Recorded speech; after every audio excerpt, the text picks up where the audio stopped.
सावन मास की कृष्ण पक्ष की कामदा एकादशी का महत्व। कुंती पुत्र धर्मराज युधिष्ठिर बोले, हे भगवान, आप मुझे श्रावण मास के कृष्ण पक्ष की एकादशी की सविस्तार कथा सुनाइए। उस एकादशी का नाम और उसकी विधि क्या है? उसमें कौन से देवता की पूजा होती है? श्री कृष्ण भगवान बोले, हे राजन, मैं एकादशी की कथा कहता हूँ, उसे ध्यानपूर्वक सुनो। एक समय इस एकादशी की पावन कथा को भीष्म पितामह ने लोकहित के लिए नारद जी से कहा था। एक समय नारद जी ने पूछा, पितामह, आज मेरी श्रावण मास की कृष्ण पक्ष की एकादशी की कथा सुनने की इच्छा है, अतः आप एकादशी की व्रत कथा विधि सहित सुनाइए। भीष्म पितामह नारद जी के वचनों को सुनकर बोले, हे नारद जी, आपने मुझसे ये अत्यंत सुंदर प्रश्न किया। अब आप ध्यान लगा के सुनिए। श्रावण मास के कृष्ण पक्ष की एकादशी का नाम कामदा एकादशी है। इस एकादशी की कथा के सुनने मात्र से वाजपेयी यज्ञ का फल मिलता है। कामदा एकादशी के व्रत में शंख चक्र गदाधारी विष्णु भगवान की पूजा की जाती है। जो मनुष्य इस एकादशी को धूप दीप नैवेद्य आदि से भगवान विष्णु की पूजा करते हैं, उन्हें गंगा स्नान के फल से भी बड़ा फल मिलता है। यही फल सूर्य चंद्र ग्रहण, केदार और कुरुक्षेत्र में स्नान करने से मिलता है। श्री विष्णु भगवान के पूजन का फल समुद्र और वन सहित पृथ्वी दान करने और सिंह राशि वालों को गोदावरी नदी में स्नान करने के फल से भी अधिक प्राप्त होता है। व्यतीत पात में गंडक नदी में स्नान करने से जो फल मिलता है, वह फल भगवान की पूजा करने से मिल जाता है। भगवान विष्णु की पूजा का फल श्रावण मास के कृष्ण पक्ष की एकादशी के फल के बराबर है। अतः भक्ति पूर्वक भगवान की पूजा बन सके तो श्रावण मास के कृष्ण पक्ष की कामदा एकादशी का व्रत अवश्य करना चाहिए।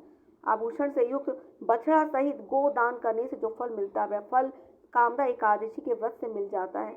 जो उत्तम द्विज श्रावण मास के कृष्ण पक्ष की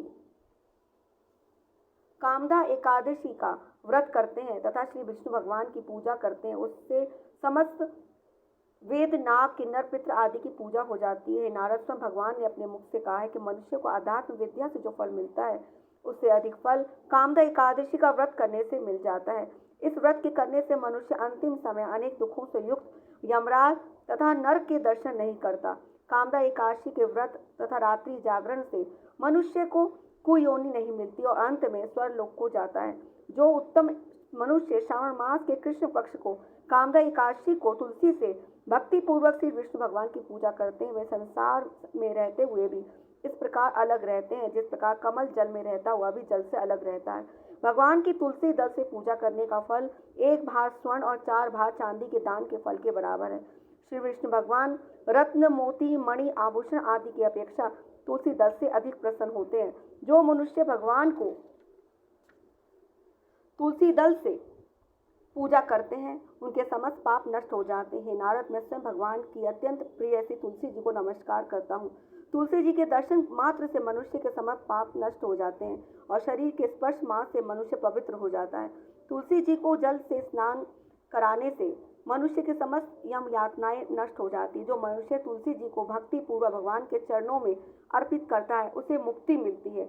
जो मनुष्य एकादशी के दिन भगवान के सामने दीप जलाते हैं, उनके पितृ स्वर्गलोक में सुधा का पान करते हैं। जो मनुष्य भगवान के सामने घी या तिल के तेल का दीपक जलाते हैं, उनको सूर्य लोक में भी सहस्त्र दीपकों का प्रकाश मिलता है। इस व्रत के करने से ब्राह्मण हत्या आदि सभी प्रकार के पाप नष्ट हो जाते हैं और जो मनुष्य इस व्रत को करते हैं, इस लोक में सुख भोग कर अंत में विष्णु लोक को जाते हैं। इस कामदा एकादशी के महात्म के श्रवण और पठन से मनुष्य स्वर्ग लोक को जाते हैं।